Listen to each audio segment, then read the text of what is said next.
Kia ora, and welcome to Constellations and All That. I'm your host, Tracy Cartwright, and together we will be exploring the world of family constellations with facilitators and clients from around the world, looking at different perspectives and experiences in the work, having a cup of tea and just chatting with some friends around their experiences in constellations. We'd love for you to join us. I hope that you enjoy this series as much as I have loved making it.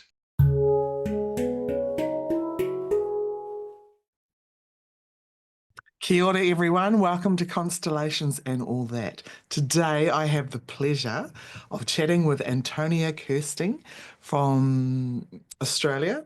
I'm going to invite Antonia to share a little bit about herself, but I just want to say I've just recently met Antonia in Sydney in, oh gosh, October, and this lady has blown me away. She is so amazing. So anyway, I'm going to hand over to Antonia to share a little bit about herself before we get into it. Oh, thank you so much, Tracy, and thanks for having me. I really appreciate it. It's lovely to be here with our cups of teas, across oceans. And yeah, so I'm Antonia. Professionally, I'm a counselor, I'm a family constellations facilitator, and I'm a shamanic craftswoman. I'm actually from Germany originally, from Berlin, and I've been in Australia for about 15 years now. But yeah, in Germany is where I first actually met constellations work when I was 14 years old. I attended my first workshop and I really haven't stopped since. And so it's been really a full circle year for me. I've been facilitating for about 6 years now in lots of different spaces. And then this year, starting to be a teacher for other facilitators and also teaching or like presenting at the Australasian conference. Was just such a full circle moment. You're like, oh, wow, like, how did I get here? I would have loved to tell my 14-year-old self, this is where we're going to be. Yeah, I'm really passionate about this work, but I'm really, I see like one of my life missions is really to help people come back into wholeness and to reclaim their strength and their inner knowing. And that really comes out of, I guess, my own journey, and being quite disconnected from my body and my intuition and things like that. And then really having that journey of embodiment and coming back together and wanting to share the magic and the power that comes with that. With other people. That's what I'm really, really passionate about. And I do that, through one-on-one sessions. I do that through rites of passage work, predominantly with women, and I do that through constellations. So I'm really excited to be here and have a chat about it all. Fantastic, and you do it so well. I had the pleasure of being in your presentation at Sydney, and it was just fantastic. Yeah, it was. Unfortunately, it was only a couple of hours. Like we could have just been in there a whole week, and it would have just been still touching the surface, right? Right. Yeah, it was amazing.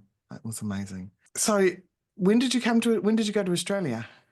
I Did you came say when I was 15. 15? Because you haven't got much of a German accent left. No, look, I was fluent before I came. So over in Germany, we learn English from grade 3. And I was very lucky. I had English teachers, so I had people who didn't have a German accent, because if you learn from people who have an accent, you generally tend to take on that accent. And so I was really lucky that I had really good, very like clean speaking English teachers. And I went to an international school in grade 8 and 9. So I was quite fluent by the time I came over here, and only a little bit of the accent remains. Ah, is that why? Because sometimes you do meet people, even younger people that are German that have a very German English accent, and then others that don't. So you've answered that question for me. Beautiful, So beautiful. if I hang around other German people, so like it just starts popping in. Yeah. Yeah, yeah. It's a little bit like when Kiwis and Aussies are overseas, isn't it? Yeah, and we start to get a little bit lingo-y with each other. That's right. Before we started recording, you and I was sharing with you about my not sleeping, and I thought, and then you shared something with me about the moon, because like as building up to the moon, I can usually, it's not until the moon has gone full and then it's starting to wane again. Wane's the right word, eh?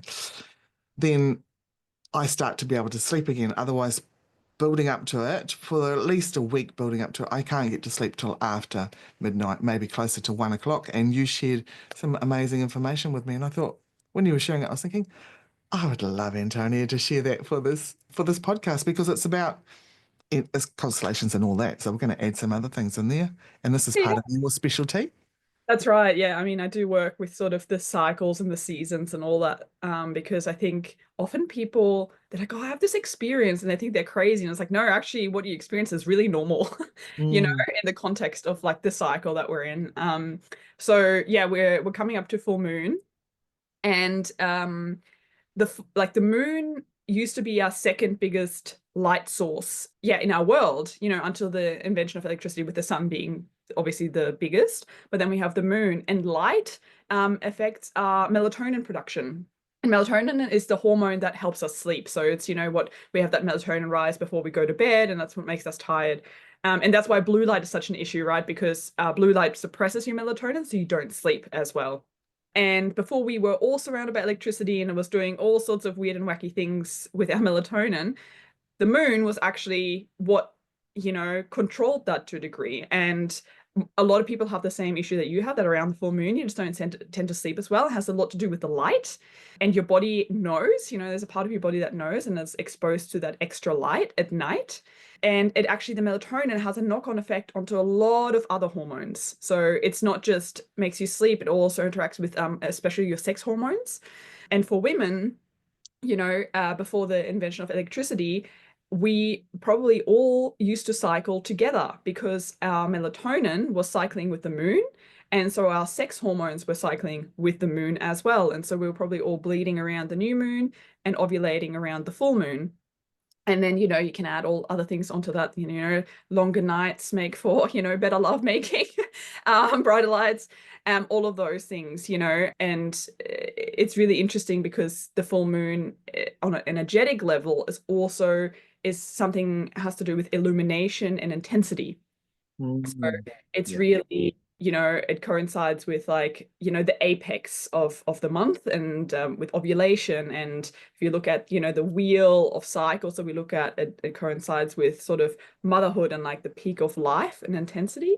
And often it can be very beautiful, but it can also bring up a lot of stuff. It can illuminate a lot of things. And so there's all these sort of little different layers. We've got the biological layer, and then there's the energetic layer, and it all sort of comes together to sometimes, yeah, result in a short night's sleep. Yeah. Aren't we amazing Oh, humans? we Oh, I are. think, you know, I think Yeah. most species are, but just the way that when you break it down in that way and you get out of the way society shows us that or we've been patterned or programmed or whatever you want to call it into the world, you get up there, you do this, da, da, da. But actually, there's so much more to us. We're so much more in tune with the nature if we listen and trust our bodies.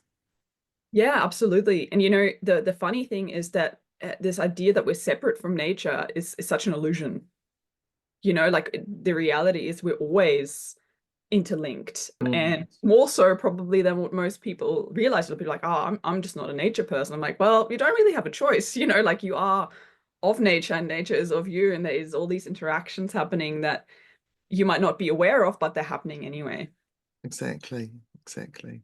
That's beautiful. So you said that you got into constellations at 14. You had your first experience. Are you able to share a little bit about that? What led you to there, if that's Yeah, something yeah, that you feel like sharing? Yeah. absolutely. So I think the first thing to say is that in Germany, where I grew up, and especially in Berlin, constellation work is less of a fringe modality than what it is in New Zealand and Australia, in America. It's kind of, I wouldn't say it's like super mainstream, but people do tend to know about it or have heard about it in some sort of context. I mean, it comes from there, so it's a little bit more, I guess, yeah, it's a little bit more mainstream. My mum was going through her own healing journey at the time, where she was, she went from being anesthetist to moving into functional medicine and environmental medicine and things like that. And along that journey, she tried kinesiology and da da da da and all the things. And she'd done constellation work. So she inevitably bumped into constellation work, and she'd attended a workshop and done a piece. And she sort of always took me along for the ride. There's no detox I haven't done, and there's no I don't know, alternative modality I haven't tried before the age of 15, you know? So she was like, yeah, I think you'd really love this. And it was actually, we had just moved into the city. We'd always lived in the suburbs. We just moved into the city into this like high riser. We're on the 5th floor, and on the ground level, there was a naturopathy practice. And this lady, she was also a family constellations facilitator. And she used to hold regular workshops where you could come and attend. And the way that she did it was because she would see her clients, and then she would already know the people that were going to do the constellation because they would be her one-on-one clients. And so she would just get representatives in. So you could come in as a representative. And that's what I did. And yeah, I loved it. I loved it straight away. It was just, I think when you're that young, it's very intuitive, and you tend to hold a lot less stories around like what it means to be a mother or a father, or you know, freedom or the heart or something like that. It just, I think the somatic experience can be quite strong. And yeah, it was such a potent experience that I went back very regularly. I think I went back maybe, oh gosh, over a few months, probably 5, 6 times or something like that. Wow. She Yeah. had like fortnightly. And so yeah, Friday nights, you know, that's what I got up to. And it was really, really profound. And you know, I was going through a custody battle at the time. Like, you know, my family was going through a custody battle at the time, and it was very stressful. And I think, you know, in a lot of ways, I always say, like, I think it really saved my life because the experiences I had in representation were so healing and so impactful and so perspective widening Mm. and shifting, that it took me out of all of the stress and the pressure and all the things that I was experiencing in my own life. So it What a was, beautiful thing for a young lady. yeah, That's yeah, it was really beautiful. I'm very grateful for that. Yeah. fantastic. And what took you to Australia? That's a very long story, but in a nutshell, well, I decided when I was 5 I wanted to live in Australia and become a veterinarian here. Then my brother actually came on exchange, and he finished his education here and then did, like, work and travel. And we had visited him when I was 12, and I didn't want to leave then. Like, I was like, I want to stay. I would have stayed if that had been an option, you know? And so I came on exchange when I was 15, and I was only meant to stay for 6 months. But then it just so happened that things aligned and I was able to stay.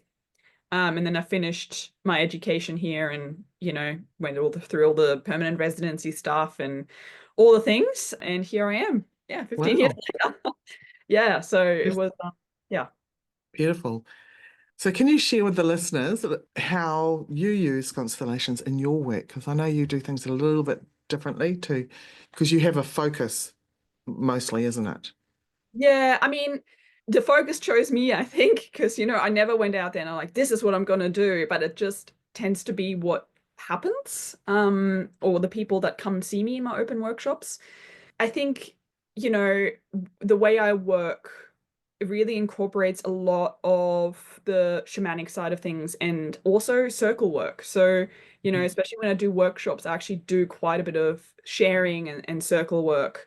And almost sometimes, you know, so much group therapy elements in there as well, because I find there's so much medicine that comes out when people are allowed to share and allowed to hear each other and share about their experiences. And then someone goes, wow, that's exactly my experience as well, you know, and it's just all of that wisdom and connection that comes from that. And I do a lot of parts work with constellations. So that's inner parts work.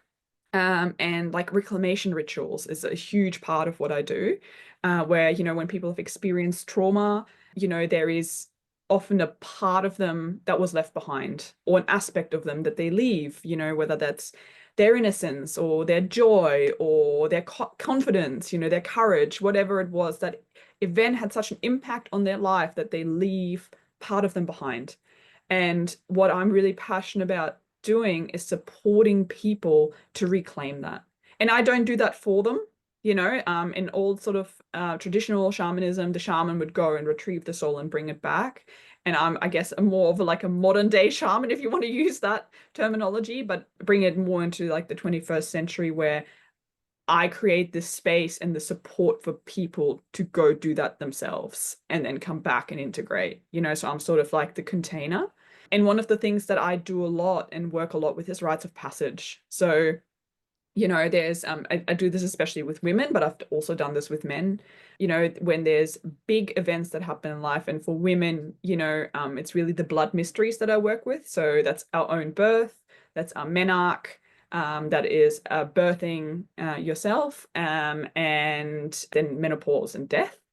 And when I say birthing, by the way, that does not mean that that's exclusive to children, though that's, of course, a big part of it. But birthing in this context means anything that a woman has created, whether that's a business or career or home or, you know, there's lots of different ways that women birth, right? It's not just children. And often what happens is that these rites are not acknowledged as rites of passage, and a lot of time they're pathologized. You know, as we did in the workshop in Sydney, you know, we talked about menarche. So the first time a woman bleeds, right? The first time she gets her period. And I asked a room of 40 women, you know, who had a positive menarche experience, and not a single person put their hand up, right? And for me, that's such a good indicator of what generally tends to happen when I talk about these topics, is that we've been so shamed and miseducated. You know, there's so much miseducation around what's happened, if we are educated at all.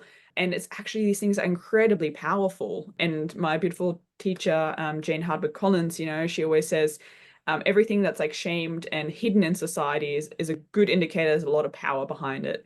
And so for me, a big part of what I do is also help women reclaim those rites of passage, and sometimes actually reliving those rites of passage into womanhood, so that Yeah, they beautiful. can really feel themselves arrive in that. Because Mm, however we experience that rite, that tells us what to expect for that next chapter.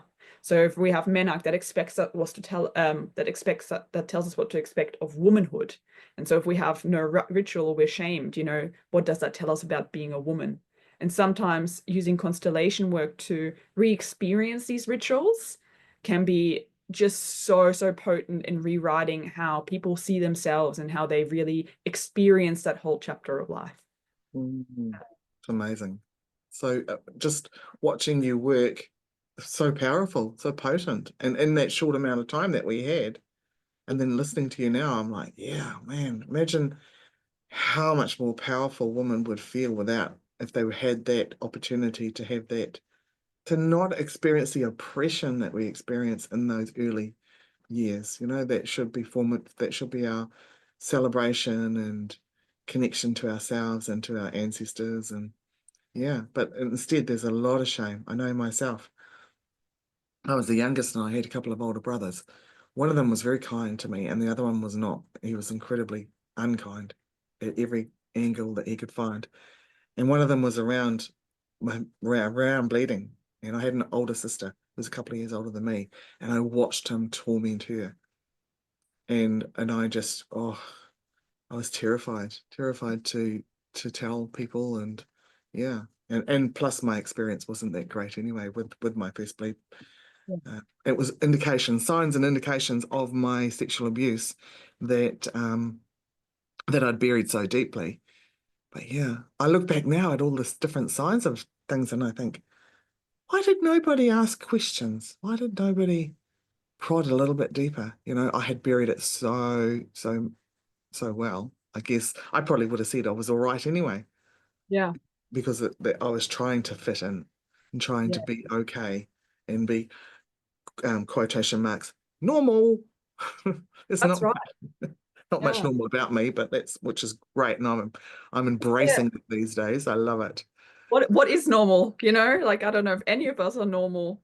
Mm, Um, but what you're describing is such a common experience, I think, that, you know, women are having these experiences and we just don't really know where to go, right? And there's the sanitization that happens because we live in a very male-dominated world that's running on a 24-hour hormone cycle, and we don't do that, right? We run on a 28, 29, 30-day hormone cycle. And it's always struck me how like Western medicine in particular tries to sanitize like mm, the mm. cycle, and like try to like, you know, you start bleeding, well, you better go on the pill.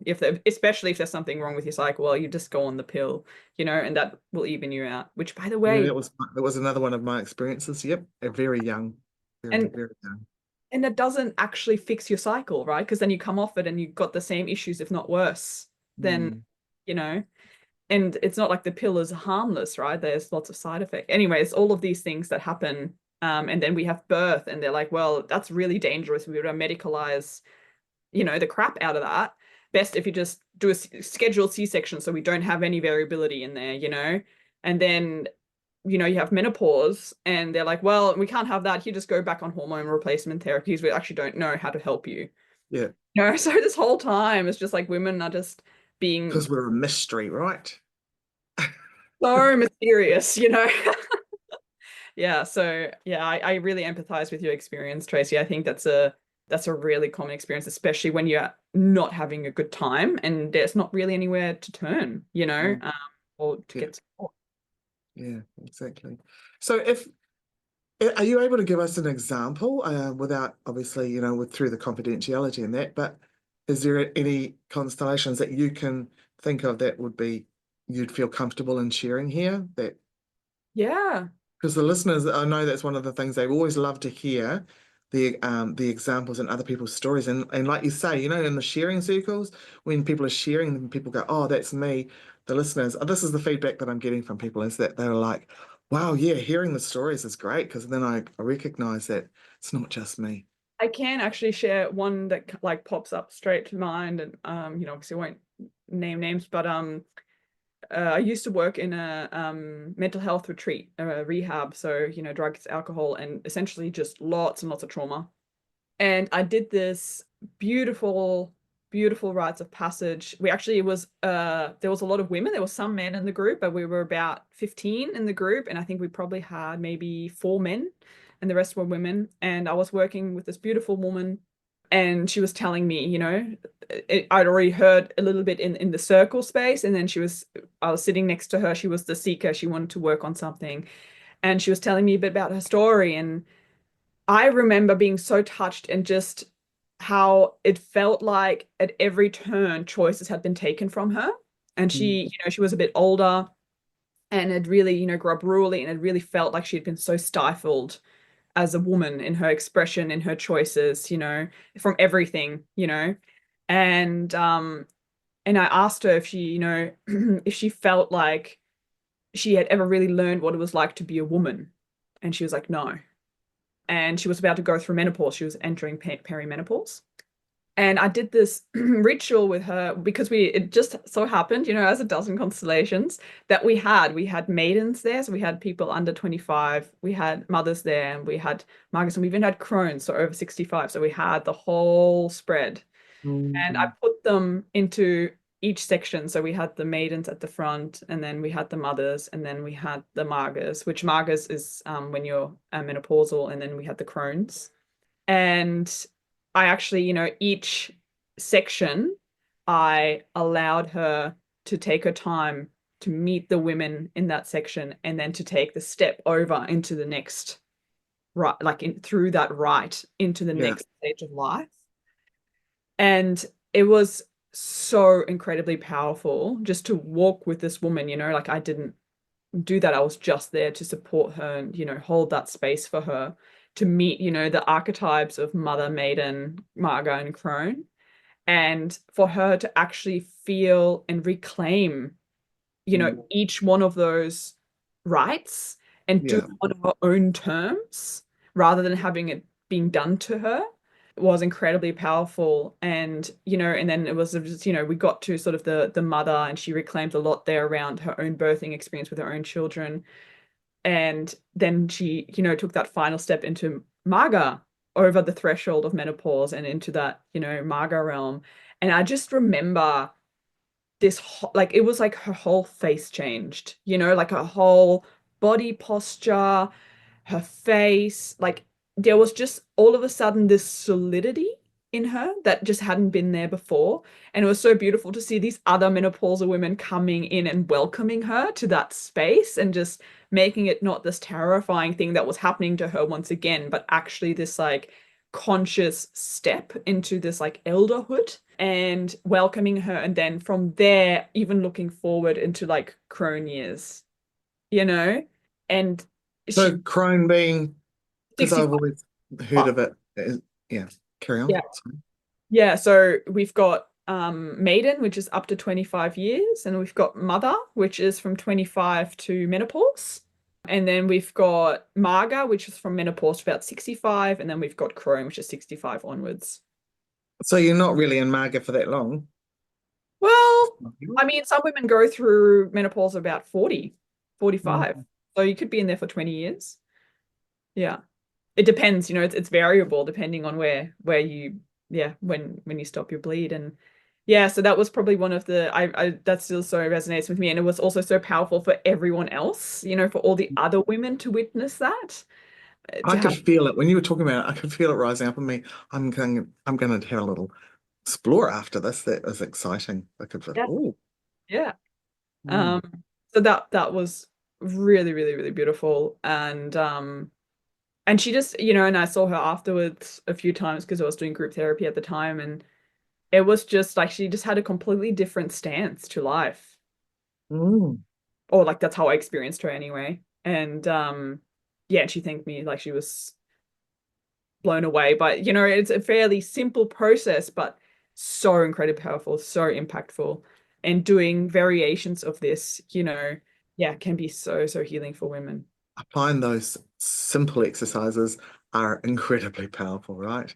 Because it takes the complications out of things as well, and we're stepping in for this simple exercise, and it's almost like the door opens for something greater to come through. That's my experience of it. Absolutely. Anyway. Yeah, absolutely. It's such a beautiful way to use constellations in a more ritualistic way as well, where it's really, we're stepping in as the community, like this, we're the representatives for the community that wasn't there at the time, right? And being able to rewrite the experience. I think that's so powerful. Yeah, beautiful. How would you describe constellations if you were meeting someone for the first time and they asked you, what do you do? I love this one. Okay, so the way that I generally describe constellations is that I say, when we normally do therapy, it's very much focused on yourself, right? The focus is on what is my process? What are my thoughts? What are my emotions? What are my behaviors? Understanding yourself, like why am I the way that I am? And I might want to change that. So how can I do that, right? So that's the focus of one-on-one therapy. But constellations sort of takes it to that bigger picture where we say, well, you're an individual, yes, and you have all of those experiences, and that's all valid. And you don't exist in a vacuum. You exist in relationship. You exist in connection to other people, and you exist as part of systems, whether that is your family of origin, whether that's your family now, whether that's your relationship with your partner, whether that's your workplace or your culture, right? We never exist in isolation. We're always existing in relationship to someone or something. Even your inner world, right? Like there's different parts that we're existing in relationship to. And so what constellation work allows us to do is it allows us to have a look at those external factors, at those relational aspects that you're relating to and connected to, and see if there are any entanglements or dysfunctional patterns playing out between you and the other elements that's around you. And we can use constellation work to resolve those entanglements and to heal some of those ingrained patterns that might not be serving you anymore, that you can live your life in a more empowered and a more authentic way. So you're not drawn in by these unconscious loyalties and, hidden dynamics that are pulling at you, but you can actually consciously make choices and live your life the way that you want to live. And constellation work allows us to pull in all those different players that you might be entangled with and resolve those dynamics. Fantastic. I love it how everybody has their own unique way of describing it. And it's so poetic. That's so beautiful. Thank you. Thanks. Great question. Yeah, it is. And it's always like I was yesterday, I had to go into town and I had to spend hours in town because my car windscreen was being fixed. And so I thought I'll go and shout myself a nice lunch and coffee. And this elderly gentleman, I saw him, he was standing behind me in the line, and then he came out and he was going to sit next to me, but I could see the cafe was getting really full. and I had 4 chairs and myself. So I said, would you like to share this table with me? So he comes and sits down, and then we're just chatting away, and then he asks me, so what do you do? And I'm thinking, oh, okay. Because I don't know anything about this man. How do I describe this? So I shared with him in the way how I describe it about intergenerational trauma and stuff. And he leaned over the table and he goes, I've heard about you. This lady in Glenbervie who does funny things with trauma and intergenerational stuff. And I was like, of all the people that I could have invited to sit at my table. And then he goes on to share that he works with this machine that he's had for 40 odd years, the only one in the country, and he does all sorts of alternative work as well. So it was one of those serendipitous moments. But just having to describe to someone, because you don't know from what angle people come, right? So it's like, how do we do this in a way that it's going to feel cohesive for Yeah. people to grab, to understand? I hear that. It's such an experiential modality. I always say to people, look, just come to a workshop, like you'll understand, it's just really such a felt experience, Yeah. I think most constellators will say, just come. It's easier to experience than it is to explain. So yeah, well, that's Sure. very cool. Very cool. I love that you meant that as well. Yeah, it was a really interesting conversation. I love the way the universe puts people in around me. But I've had a few funny moments recently where the perfect person has been in the right place. I don't know if I've shared this already. So sometimes because I have lots of conversations with other people as well, and whether I've shared this on this podcast. So for my listeners, bear with me if I've already shared this story, that a few weeks ago we ran a mini immersion in Auckland, and the night before, so we'd all gone down to Auckland, those of us facilitators that were running it, and I walked into the supermarket and my shoe broke. I was like, oh, darn. Like it was the only pair of shoes. It was late Friday night. We had our immersion starting the next day. What am I going to do? I'm like, okay, I need some glue. I need some glue. This is the only thing I can do because I don't have any other shoes and it's late. And so I asked this young guy, and he takes me down to the aisle where the glue was, and there was one tube of glue, and it was PVA, which is like it's not going to work for a pair of shoes, right? Well, it might if you had all that right equipment to hold it down and stuff. And I said out loud, there was only one other person in the aisle, and I said out loud, oh, damn, this isn't going to fix my shoe. And the other man that was in the aisle got very excited, and he came trotting over to me, and he goes, shoe, tell me what's happened to your shoe? And I said, I don't know, like Cinderella, I'm like showing him my shoe. And he's like, And he goes, well, it's very fortuitous because I'm the local cobbler and I could fix your shoe for you. And I was like, even his words and everything, it was like, what? Really? And he says, I'm actually going back. He wanted to do it in the morning. He said, I could do it for you in the morning. And I explained time challenges.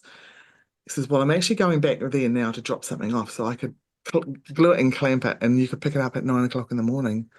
I was like, oh, thank you, universe, for bringing in the right people at the right time. And, yeah, just so grateful to have these experiences where you meet people in your life at the right time, right? And sometimes it even goes for those experiences that we have that aren't so great. I personally experienced a lot of trauma, which then led to a cycle of putting myself into really dangerous places. And I got really good at that. And so also from that, you meet others that, or you're attracting it, aren't you? I guess that's probably the easiest way to say it because of the frequency that you end up on if you're traumatized and you're oozing trauma, you're oozing that that whole fractionated part of yourself out there into the world, then that's what you are attracting as well. And occasionally you'll get a nice angel that comes in and helps to shift your vibration. And I was really lucky because I had a few of those come through my life. And and then funny little reminders like meeting a shoe elf in the supermarket and then the lovely gentleman yesterday. So a little bit off the story there, but just wanted to share that. Yeah. I feel like that's constellation in real life, right? Mm. Like we always think it's like, oh, it's just a workshop, but like it happens all around us all the time, right? And if we're open, if we're looking for it, I guess. So I love that so much because it's like, yeah, it's beautiful. Mm. Now you are part of the Australian, what is the institute that you're part of? It's STEMI Constellation Academy. Academy, sorry, Academy. Yes, with Marguerite and Mel. Yeah, you want to explain a little bit more about that for the listeners? Sure. So, oh gosh, I think about 2 years ago now, Marguerite, who's also on this podcast, I believe. Yeah, she came to me and Mel, and Marguerite is my teacher.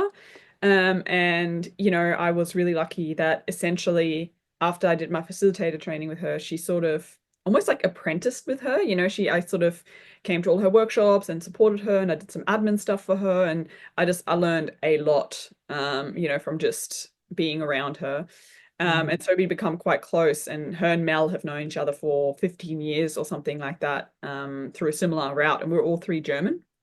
And we'd already worked together at the health retreat that I spoke about previously, as sort of a team, and we were going in there every fortnight to do constellations. And then Marguerite, we actually were meant to have a meeting about this, about the retreat. And then Marguerite's like, actually, uh, would you guys like to start a training company? And we were like, what? Yeah. So like a quick half an hour Zoom meeting turned into about a 2 hour discussion. Yeah, essentially, Marguerite used to run very regular yearly trainings before COVID hit, Yeah. for facilitator training.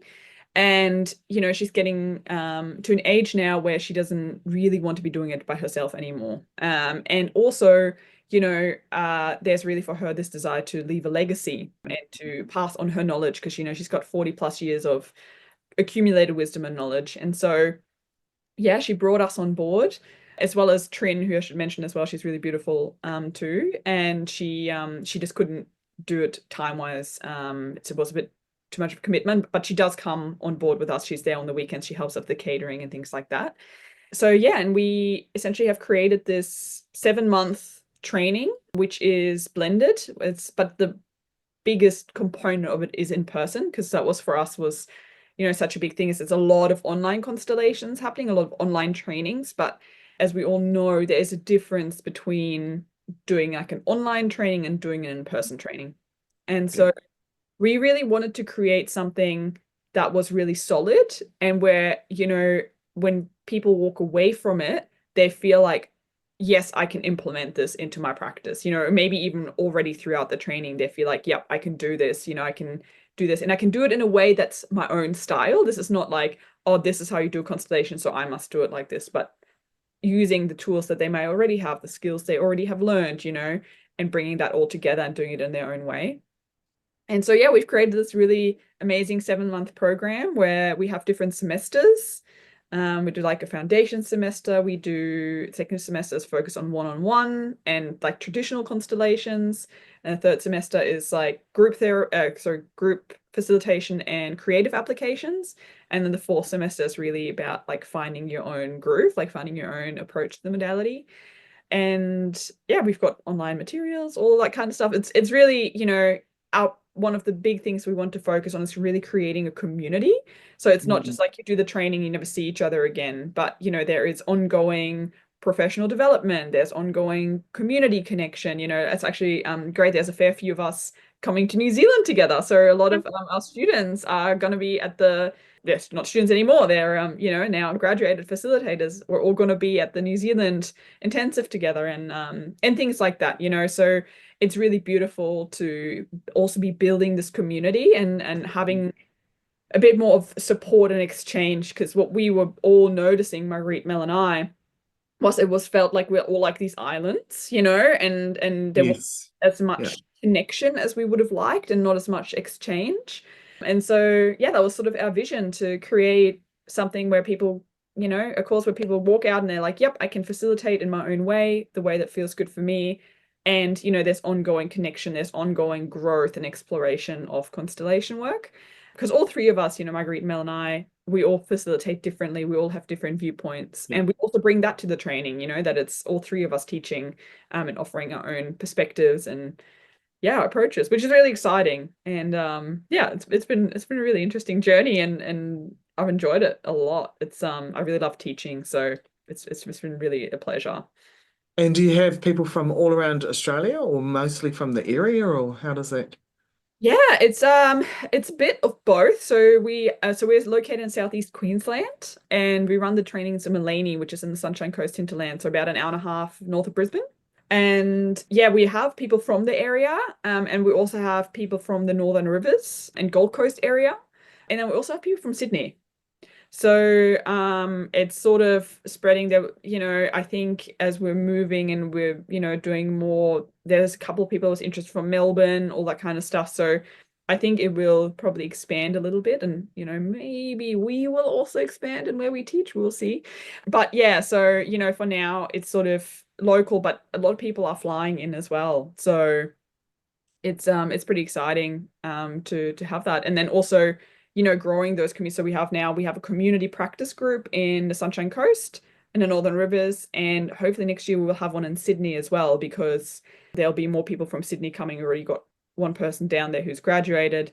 And these community groups, the way that they're started is that the students want to practice more, are then just inviting people from the public. It's free, and they're doing it by donation now, and they all get to co-facilitate and practice. But that way they get to see each other, they get to practice, and it sort of keeps growing the community even more, which is so lovely. So yeah. Beautiful. That's so beautiful, because that's what constellations is, right? You know, well, as humans, we're tribal beings, so we want to be part of a community. So, and I do notice in some parts that there are quite the lone wolves. We have, you know, I've witnessed that. Yeah, it would be, it's beautiful to have the communities coming together to support. And yeah, we call it afi, to afi each other.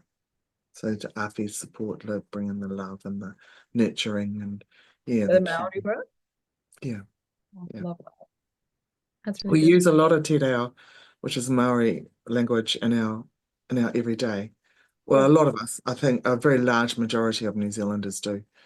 That's quite, yeah. And a lot of, I remember when Dan Cohen came to New Zealand, and he commented on that, and even Shavasti commented on it this time around, how integrated we are with our language. So, That's so and we don't beautiful. realize because we just do it, Yeah. I think. Yeah. And I have to say it's not every New Zealander, but the majority of us do. Yeah. Yeah, it's so beautiful. It's such a Mhm. beautiful way of honoring, you know, honoring what came before and what still is, right? Like, Yeah. Yeah, absolutely.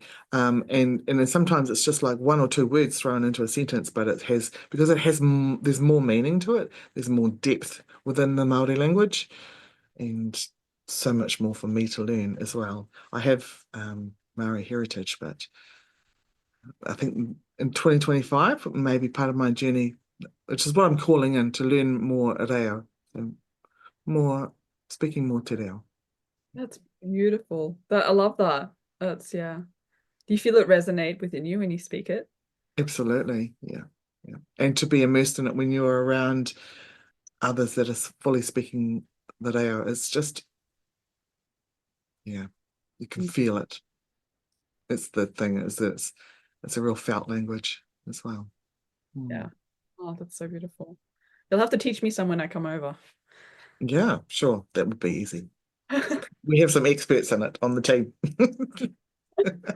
I love that. Oh, beautiful. What else do we want to ask? Field?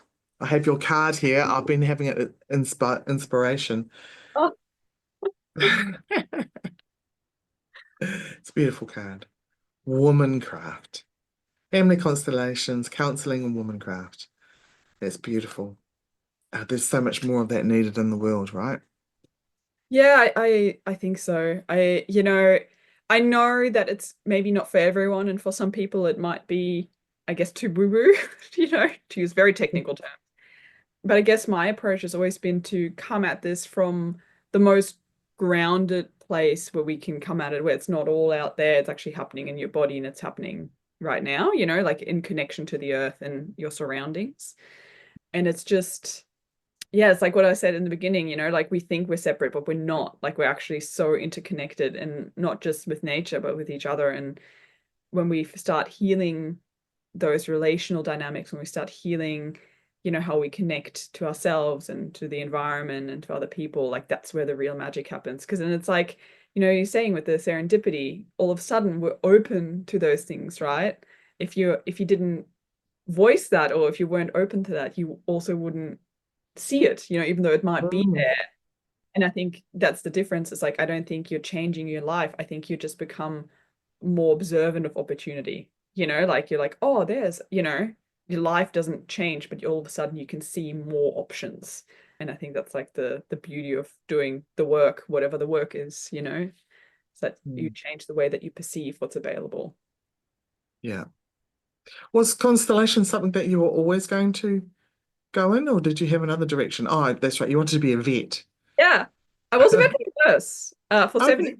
Yeah. Yeah. Essentially, I did very well in school, and I could have done veterinary science, but if you're an international student, it's incredibly expensive. People don't know this, but you have to pay up front, and it's about 50 grand a year. So it's 250 grand, Wow. which I did not have. So, you know, I was bartending at the time, and thinking, oh, can I do this? Da, da, da. And there was no way. And I was still quite a few years off of having permanent residency. So I decided to do the thing I could do, which was veterinary nursing. I was like, okay, that's the closest I could do. Yeah, and I studied, and I, you know, did very well, and I enjoyed a lot of it. I really loved emergency and critical care. I did that for probably a year and a half towards the end of my career. And, you know, I love medicine. Both my parents are doctors, so I think it's somehow in my blood, you know, this medical thinking. And, you know, when we talk about intergenerational trauma, but I definitely felt like there was intergenerational gifts, like both my Yeah. anesthetists and you know, so funny, you know, someone asked me the other day, like, oh, what do you think you inherited from your dad? And I was like, oh, I think just the way that I put in like an IV, you know, because I just never miss a vein. And Yeah. I think that's really come through from my parents, because I remember the first time putting in an, you know, an IV line, and they're like, it's okay, you'll probably miss. And I just, you know, did it. And so, yeah, I felt that a lot, you know, felt my parents with me with that. But the medical industry, as I'm not sure how, you know, what your thoughts are on that, but I really struggle with, I guess, the way that we manage health and that we think about health, Yeah. and where there's a lot of things that we just don't address. And, you know, in veterinary, what I often saw was that the pets were essentially carrying the things for the owners. Yes, I have so noticed that as well. Yeah, Yes. and you know, and that just completely goes unacknowledged. And I remember this one consult I was in, I just could not, I was like, you can't make it up. There was this lady, and she had a poodle, and the poodle had just on the left-hand side, the eye wasn't making enough moisture. So we had to like drops and whatever, and it was close to losing the eye because it wasn't, you know, all those things. She's like, that's the darndest thing. I have the exact same condition. And I was like, but she completely, like, she didn't see, Yeah. like, she said it, but there was no, you know, Yeah. there was no integration, that there was like an overlap. I was like, wow, like that's crazy. And, you know, like the medical model, I struggle with the lack of a holistic approach in it, you know, where, you know, what about diet? What about exercise? And I struggle that with people, and it's the same in veterinary medicine, and chronic conditions, managing that. Yeah, was not the way that I would approach it. And that's why I ended up in critical care, because I feel like that's where Western medicine really shines, is in acute care, you know, like Yeah. that's Yeah. really, When it's needed at that moment, right? yeah. And I really noticed, because I finally got into veterinary nursing because I didn't like people that much.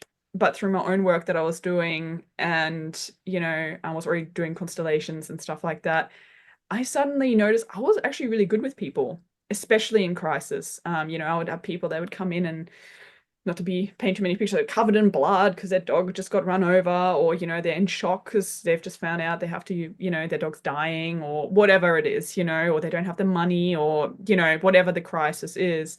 And I just realized I was very good at sitting with those people in those places and regulating them essentially. I didn't have, I think, the terms for that at that time, but that's what I was doing, and just helping them take some deep breaths, putting their feet on the floor, helping them walk through the options that they have, like staying very calm in those situations. Like I really thrived in emergency care because I just was like level. And I was like, hey, maybe I should work with people. And then I decided to, study a whole bachelor of counseling and almost a whole bachelor of psychology as well. So yeah, I had a whole nother career before before I went into constellations and therapy. Yeah. Beautiful. Have you ever done a constellation for an animal, or have animals in your work? Because my dog's always part of my, particularly one-on-ones, and my cat. He comes in often as the villain. That's not probably the right word. Perpetrator. You go. He comes in as the perpetrator quite often, and occasionally he can be very nice. But my dog's often part of the work that I do, and I haven't done a constellation for a dog, believe it or not, for the human, for the Yeah. dog, For but humans. it was around the dog. Yeah. So have you ever done anything? I haven't done one for an animal. I bring animals in as resources a lot. Like often people, when you get them to bring a support, they'll bring in their dog or their cat or something like that. And so I'll have like someone step in as a representation for that resource, for that animal, which often is a very joyful representation. So I've done that, and my dog, can't show her because she's fast asleep right here next to me, just out like a light. But yeah, she works with me in my one-on-ones, and she often does come in at interesting times, often as a resource. Often she'll come in, sometimes also maybe at to if there's something that has been ignored, like if something's been excluded, she tends to go and sit on that pillow, or so that's really interesting. And in my work, and especially in workshops and things like that, I really bring in the nature. So often if there's like bird call, or if there is a dog around, what are they doing? Or, how's the environment responding to what we're doing? Is it raining? Is there a butterfly suddenly in the room, or dragonfly, or Yes. so bringing like those elements in quite conscious, like often I will point them out.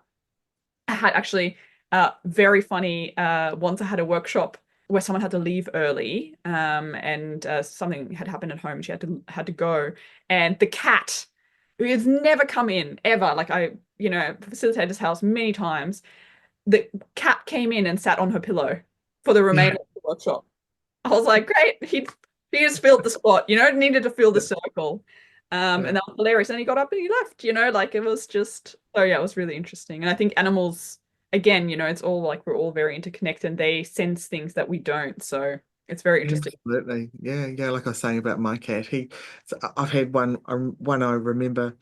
He came in and he was just the nicest and smoochy, and it was a real resource for this person. And they were able to pet him, and I was like, oh, because we don't normally pet him too much, because he lets you have a little bit and then he bites you. But he was just soaking it all up, and it wasn't till as soon as the constellations ended, like at the minute there was that breath out. Okay, shall we leave it here? Yeah. And then she went to pat the cat, and the cat was like, nah, no more of this. It's over. Wow. From being this amazing, beautiful, loving resource to that's it, I've done my bit. I'm out of here. Amazing, isn't it? They definitely, yeah, I love that you bring your animals in as well. They are such a resource, and they bring that little bit of an extra dimension in, I think. They do. They do. Well, today has been beautiful. Thank you so much for all your sharing. Oh, And thank for you for the beautiful questions. I appreciate it. Like there's things I want to ask you, but yeah, okay, we'll have to do another we episode. can do another one. You can ask me, you can interview me. How does that sound? Sounds good. I like it. We'll have a reverse conversation. There you go. Yeah, that would be great. Yeah. Maybe we could do that when you're over, even. I'm thinking about getting some other recording devices as well, so that I can do some in-person conversations. We'll see. Time rise, right? Who knows what's going to be happening Yes. at our intensive in April. That's exciting. Yeah. Okay, I'm going to sign off here. Thank you so much. Thank you so much for being here, and to the listeners, thank you for listening. We can't do this without you. Really appreciate that you take the time to be here and to listen to this podcast. Thanks so much for having me, Tracy. I really appreciate it. Thank you for listening. Head over to Instagram and tell me what's resonated for you with this episode. You'll find me at tracy.cartwright. That's Tracy with no E. .cartwright. Or head over to my website, tracycartwright.co.nz, and receive a free audio with the gift from your ancestors. So until next time, be kind to yourself and have fun doing it.